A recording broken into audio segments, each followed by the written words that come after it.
Alors dans cette vidéo, on va voir ensemble comment pouvoir passer d'une croyance qui est limitante à une croyance constructive. Parce qu'il faut bien prendre conscience qu'on a tous énormément de croyances qui sont limitantes et qui vont nous limiter à entreprendre ce qui est important pour nous, à entreprendre les choses qu'on aura envie de faire à l'avenir, à entreprendre nos rêves. Et donc, c'est vraiment très important de comprendre les bases des croyances, comment finalement on peut construire une croyance limitante, comment on peut la déconstruire. Voilà, c'est tout ce qu'on va voir justement dans cette vidéo. Donc reste bien accroché, on se retrouve juste après le générique.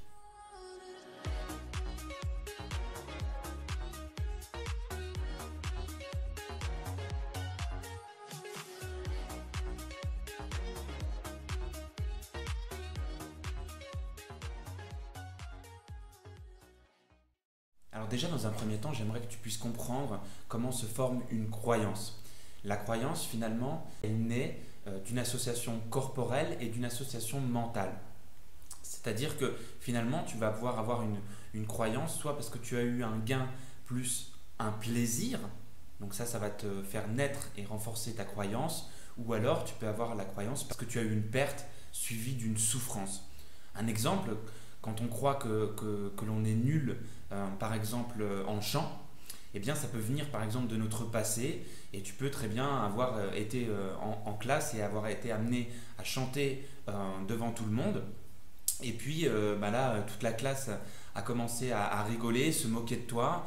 Et puis tu avais aussi un ami qui était proche de toi et finalement il a arrêté de cette relation avec toi parce qu'il avait il a eu honte que tout le monde se soit moqué de toi et donc il ne voulait pas être la risée non plus, donc il s'est éloigné de toi. Donc toi tu as eu finalement une perte qui a été suivie d'une souffrance et donc ça te permet d'avoir la croyance que finalement tu ne sais pas chanter, tu ne peux pas chanter et que tu es quelqu'un de nul. Voilà, tout simplement. Voilà, comment naît tout simplement une croyance au départ. Ensuite, il faut bien comprendre que souvent, les croyances que l'on a, eh bien, on va avoir tendance à créer un peu un cercle vicieux, ou on peut créer aussi un cercle vertueux, mais malheureusement, on a souvent tendance à créer un cercle vicieux, et je vais t'expliquer un petit peu comment ça se passe. Alors, je vais prendre mon tableau, je vais te faire un petit schéma du cercle des croyances. Alors le cercle, il va passer par plusieurs stades. Au départ, tu as donc ta croyance. Et cette croyance, elle va amener des pensées. Ces pensées vont amener un état interne.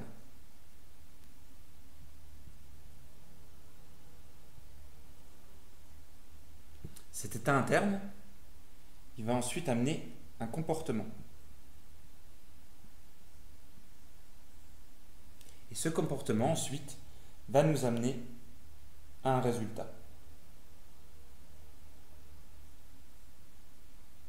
Et ce résultat va finalement renforcer notre croyance.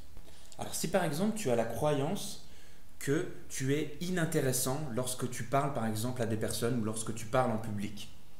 Si tu as cette croyance, ça va t'amener à avoir des pensées que tu es nul, que tu ne sais pas parler, que tu ne sais pas comment communiquer, que tu n'as pas une bonne élocution, voilà, plein de pensées finalement négatives qui vont t'amener à changer ton état interne, c'est-à-dire en fait aussi ta physiologie.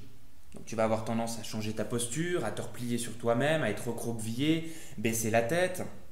Et donc, ça va t'amener à avoir des comportements qui vont être différents. Donc tu vas commencer par exemple à trembler, à bégayer avec ta voix, à t'exprimer mal ou à carrément commencer à dire en public que t'es pas à l'aise, que tu es souvent très inintéressant, etc., etc. Et donc ça va amener le résultat que finalement, tu es devenu inintéressant et que ton discours que tu as voulu mettre en place était inintéressant. Et en plus, ça peut être derrière renforcé par le feedback finalement des autres personnes qui t'auront trouvé nulle et inintéressante et qui te l'auront dit. Et donc tout ça, ça va renforcer ta croyance que tu es inintéressant. Et la problématique, c'est qu'à force, finalement, de faire des tours dans ce cercle et toujours dans le même sens, hein, de faire des tours toujours comme ça, ben à un moment donné, ça va t'amener dans un cercle vicieux. Donc ça, c'est vraiment très important à comprendre parce qu'on répète souvent le même schéma. Et à force de tourner dans ce cercle vicieux, eh bien, cette croyance-là, eh bien, tu vas finir par en être certain et ça va devenir une certitude pour toi. Alors qu'à l'inverse, une personne qui, par exemple, se dit qu'elle est intéressante, que c'est une personne qui a une bonne prise de parole en public, qui est très intéressante, etc., ben elle va avoir plutôt des pensées positives, de se dire que justement, elle a une bonne élocution, qu'elle est intéressante, qu'elle a beaucoup de choses à partager, enfin voilà, plein de belles pensées qui vont encore une fois changer son état interne et sa physiologie, donc elle va avoir tendance à se redresser, à avoir le sourire, la tête haute, les épaules bien redressées, et du coup ça va influencer directement sur son comportement, donc elle va être à l'aise, elle va avoir de l'humour, elle va savoir rebondir lorsqu'il y a un petit trou, etc., etc., et donc ça va créer un résultat positif, et le feedback des personnes qui vont lui dire c'était super, c'était hyper intéressant, hyper enrichissant, etc., et donc ça va renforcer sa croyance que c'est une personne intéressante. Donc, on va faire des tours dans le bon sens et on va commencer à monter dans une croyance constructive. Donc ça, c'était vraiment une première chose vraiment très importante à comprendre. Comment fonctionnent finalement tes croyances et comment tu as tendance finalement à soit tourner toujours dans un cercle vicieux ou toujours tourner dans un cercle vertueux. Donc maintenant qu'on a vu ça, j'aimerais que tu comprennes aussi comment finalement nos croyances elles naissent. Elles naissent souvent finalement de ce que l'on se raconte et de ce que l'on a observé dans notre passé. Par exemple, je suis timide, j'ai la croyance que je suis timide, c'est parce que j'ai moi-même observé des choses dans mon passé qui ont renforcé cette croyance. Et donc, j'ai fait tout le tour qu'on vient de voir avant. Mais il faut savoir que finalement, ce qu'est le passé. Donc là, je vais mettre passé. Le passé, la véritable réalité de notre passé, eh bien, elle passe tout le temps, et on est toujours comme ça, hein, c'est un biais finalement neurologique, ça va passer par 3 filtres. Le premier, c'est la sélection.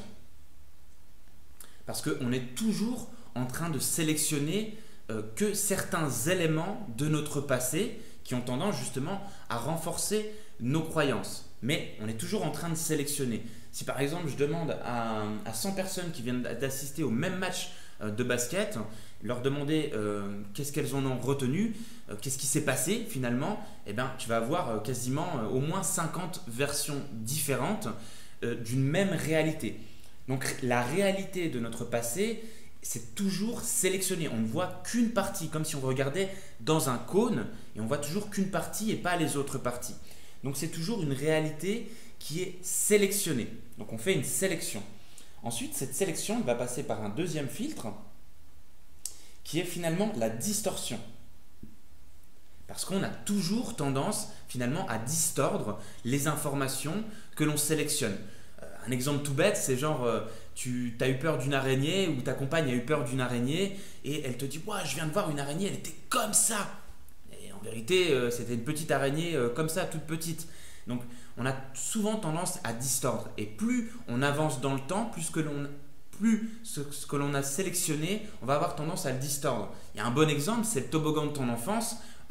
Quand tu étais petit, tu le voyais énorme et tu as eu tendance, si tu ne l'as pas revu pendant par exemple 10-15 ans, à croire qu'il était gigantesque le toboggan de ton enfance. Et en fait, si tu as l'occasion de retourner sur ce même toboggan, tu vas te rendre compte qu'en fait, il n'était pas si grand que ça. Donc on a vraiment souvent tendance à distordre. Un autre exemple, c'est nous les garçons, souvent, par exemple, tu t'es dans la rue et tu te fais embrouiller par exemple, tu vas avoir tendance du coup à dire « Waouh, ils étaient 50 !» alors qu'en fait finalement ils étaient 2 donc, ou 2 ou 3, tu vois. Et donc Voilà, il faut vraiment comprendre qu'on a souvent tendance à distordre l'information. C'est un biais neurologique, on n'y peut rien, c'est comme ça, mais il faut en prendre conscience. Donc, on sélectionne, on distord l'information et ça va passer par un troisième filtre qui est la généralisation. Parce qu'on a souvent tendance à généraliser. Comme tu vas dire d'une personne ou de ta compagne, ou si tu es une femme, de ton mari, de dire « Ah, il fait toujours ça » ou « Il est toujours comme ça c'est toujours comme ça avec lui ».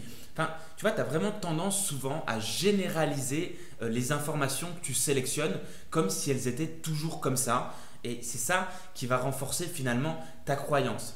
Et à force finalement de passer par ces trois filtres, donc la sélection, la distorsion et la généralisation. Alors il y a plusieurs niveaux de sélection, de distorsion et de généralisation, mais c'est ça finalement qui va donner la croyance que tu as de ton passé.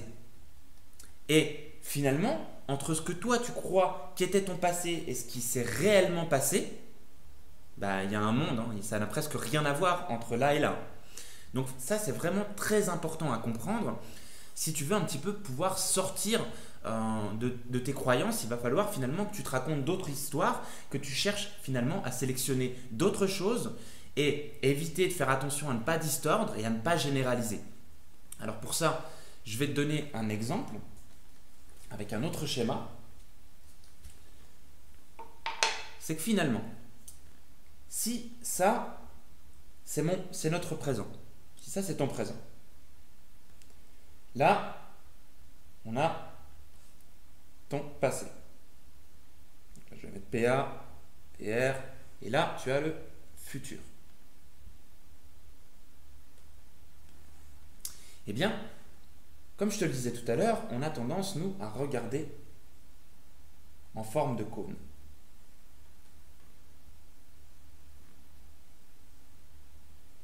Donc là, toi, tu as finalement regardé, par exemple, ton passé avec un cône. C'est-à-dire que toi, tu n'observes que ça, qui est le fruit finalement de la sélection, de la distorsion et de la généralisation. Ça, c'est ce que tu observes toi. Maintenant, ce qu'il y a ici,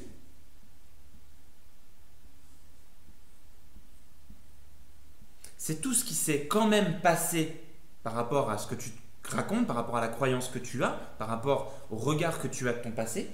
Ça, c'est tout ce qui s'est quand même passé, mais que tu n'as pas sélectionné finalement.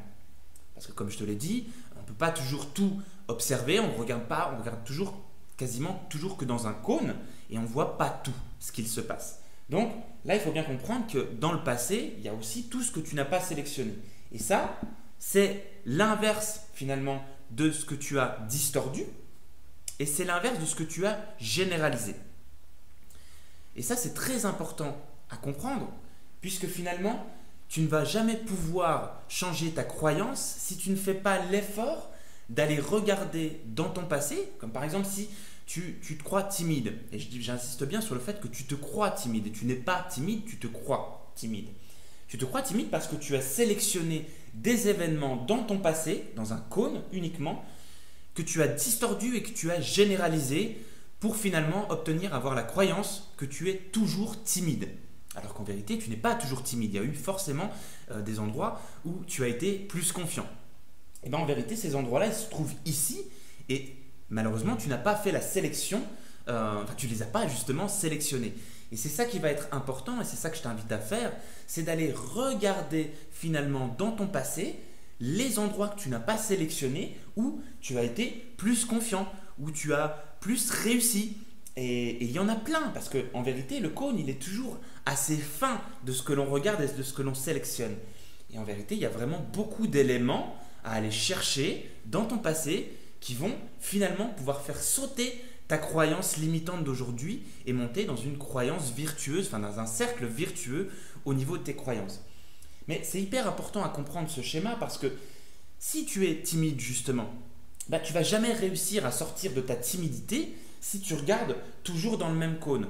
Parce qu'on tend toujours à être cohérent avec ce que l'on a été par rapport à ce que l'on va devenir.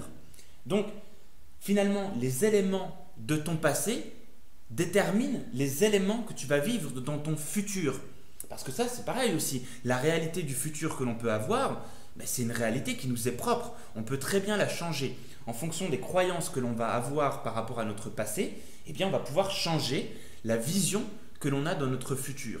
Et donc, si toi, derrière, je reprends la timidité, tu ouvres ton champ des possibles, tu ragrandis ce cône pour aller voir d'autres éléments où tu as été confiant, eh bien, tu vas forcément, dans l'avenir, augmenter ce cône également pour rajouter de la confiance en soi.